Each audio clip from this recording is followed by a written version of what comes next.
Yeah, hi, good morning. Basically, Dr. Chandrasekhar showed us about the different cases and uses of the rota and the IVL. Uh, I am going to talk to you about the nodular calcification.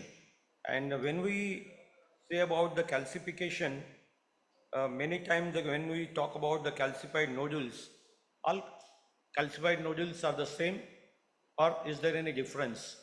While I was preparing my talk, I thought of showing you the 3 to 4 cases. I used rota and IVL, but when I started preparing a talk, I thought that the pathophysiology and how these nodules are different, and that makes a difference in our plaque modification techniques, and whatever the modalities are available, how do we select according to the pathophysiology, and what are the practical problems, and that's how I tried to put my talk. Whenever we look at the coronaries and the calcified vessels, I think it's a tortuosity is the one thing, and we divide all these uh, plaques into a fibrocalcific plaque, completely calcified nodules, or a superficial and deep calcium, and it's a fibrocalcific plaque in a eccentric or a concentric ways. And basically, it's a necrotic core in between a sheet calcium at the hinge points that becomes important, and that's important when you do a rotational atherectomy or orbital atherectomy. So one is the eruptive calcified nodules. It's basically result from the eruption of fragmented sheet calcium or intramural nodal calcium. This is very important because eruptive calcified nodules looks like a glass in a bag, and because of that it's unstable plaque, and almost 5% of the acute coronary syndromes are because of eruptive nodules breaking and the thrombus formation is there. So this is how the thrombus is formed, and this is how the pathophysiology looks like, and these are the unstable plaques. And when we talk about a protruding calcified nodules, it's basically a lipidic in nature, and the lipid starts collecting and it's in the more proximal vessels, and because the lipid goes on increasing, these are the inert nodules. Eruptive is a active nodules. So this difference becomes very important, and that is a protrusion of forming or a formed lipidic disease is a protruding calcified nodules. And that's how it keeps on increasing in the size, and the uh, proximal arteries are involved, and this is how it looks like, and we say that it's a marbles in the bag, and it's like a rock solid nodules, and that becomes very important to find out. Angiographically it's very difficult to find out what type of nodule is there. IVOS and OCT helps us. OCT scores about this, about the eruptive and the protruding nodules to differentiate, but again there are limitations in that. You have to be very experienced, and you have to keep on doing or looking at the images so that you will be able to uh, differentiate between that, because all these two nodules behavior is completely different. And as I said, understanding about the calcification is important. First is the macrophage or the smooth muscle deposition that becomes osteoblast over the time. That's why the H calcification starts in that progresses to a necrotic core, and the calcium start increasing. There is a sheet calcification, and the calcified plates are there. And these are the things which we need to know so that the modification techniques become different. And this is the all 6 images which I showed. That is a sheet calcification, calcified plates, and that becomes important to decide about the modification techniques. As I said, eruptive and the protrusive, it's deformed or undeformed, and that's how you can see this case. There was an eruptive nodule which we used uh, rota, and the cutting balloon was used, and you can see the gain in the lumen was good. Similarly, as I said, the glass in bag, so these eruptive nodules are deformable, and so that you can get a good MSA or MLA post stenting. Again, the protruding nodules, again it can be deformed, and you can get a good lumen and the good success result with a rota plus IVL or rota plus cutting balloon.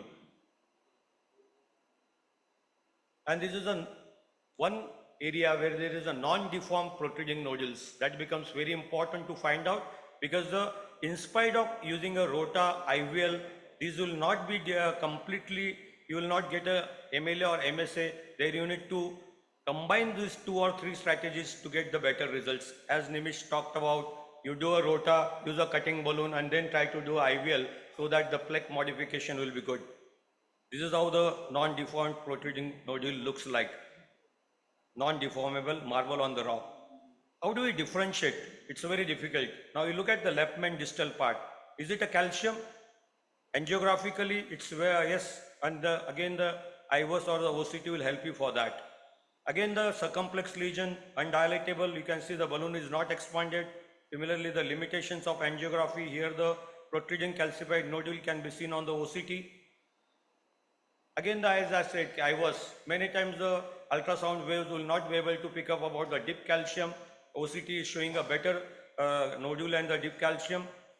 And after knowing about the pathophysiology, it's a very difficult to what modality is going to help us, and that's the big challenge when you look at this, because all calcified nodules suggest that there is a significant calcium in the artery and we need to be careful about the modalities. So if you inflate the balloon, look at that, how the balloon is inflated. It's eccentric, deformed, and this is what we got with the balloon-based therapies. So is it a good result? No, I think we'll need other modalities to use in this. So compression and deformation is important. How balloon is inflated in that calcified nodule, that will give us an idea that plaque is modified or not, and accordingly you can decide what is to be done. See, the deformability, as I said, it is a suitable, and you can deform that plaque and you can get a good result in these patients. This is how if balloon is inflated, good. But if the balloon is inflated like this, eccentric, two views are important, caudal and the cranial, which will give you an idea that the balloon is inflated properly or not, and accordingly you can change your strategy, what is to be used in this. As Dr. Chandrasekhar talked about this, basically a OCT 1 millimeter, 1.25 millimeter orbital atherectomy and rotational atherectomy can be 1.25 to 2 depending upon what lumen you have on the imaging or the angiography.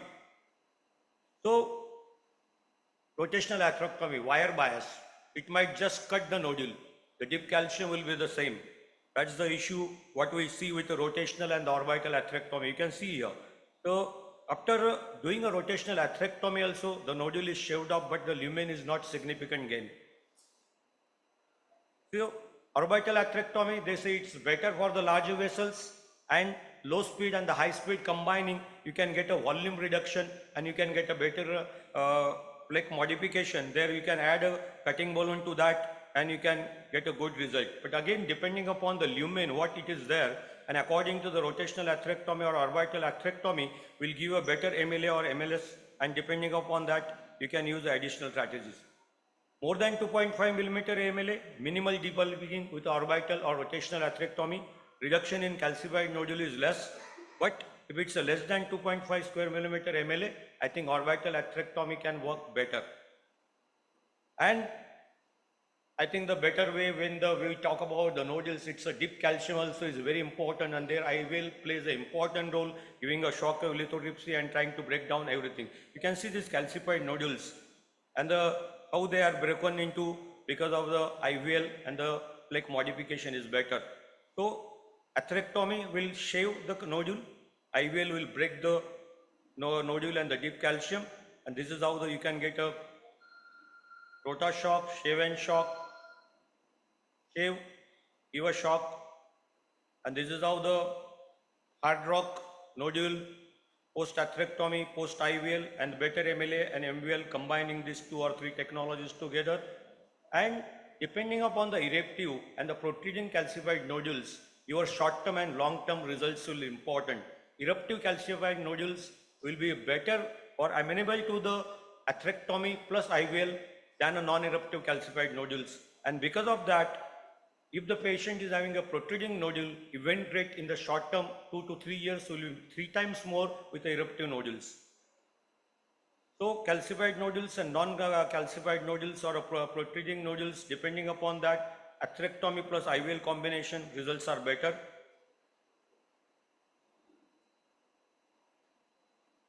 So basically, whenever we are faced with the calcified nodules, it's a deformed or a non-deformed, and accordingly what modification techniques we use. It can't be the one for all. It can be a combination of rotational or orbital atherectomy combined with a cutting or a scoring balloon, and the IVL will give us the better plaque modification, and we'll have a short-term and the long-term results much better. This is what all about the calcified nodules. Thank you.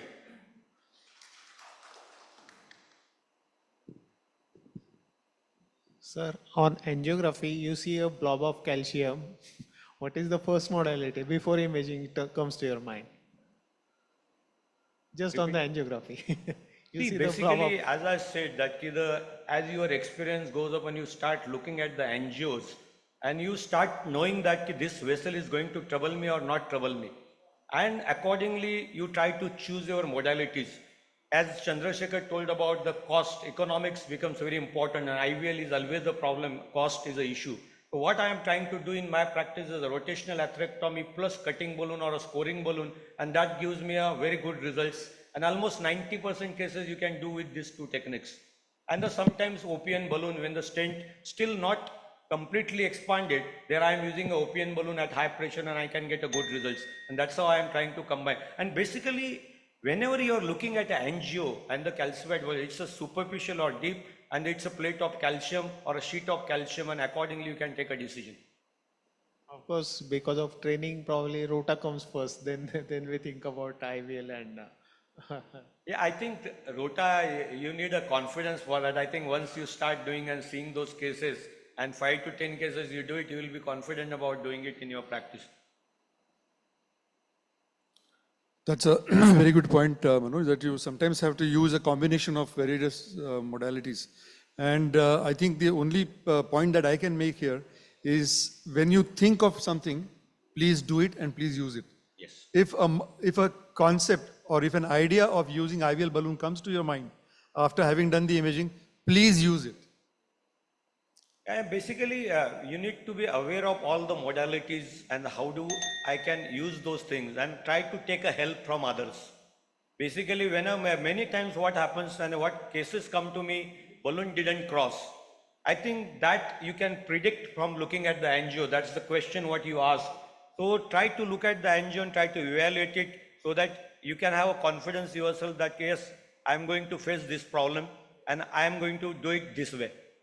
That plan of action is going to be important. Manoj, very good point. And as we say, initially, as Dr. Chandrasekhar said, it was tortuosity and calcium. We know how to do with calcium now, but calcium nodule is still our enemy because we don't have, like there are various modalities, the cost comes into picture as well. So two things are important here. One is you should know when to stop. That is important. If you don't have the gadgets, please abandon the case, bring your expert or send him to someone else, but don't keep on trying things when you know you're not going to, that is very important. Secondly, in spite of using all the gadgets, you think you still not have that lumen or you have not updated very well, don't deploy a stent. You can just do a DCB and come out. Yeah, that's one important point he made. I think after doing a rotational atherectomy, after using a cutting or a scoring balloon, still you have not get a good lumen or MLA. I think just do a DEB you have, so just drug-eluting balloon and come out. Don't put a stent. Otherwise, you will land up for a short-term result might be good, but the patient will come back in 3 to 6 months. That was wonderful, Manoj. Thank you. May I invite Dr. Ajit for his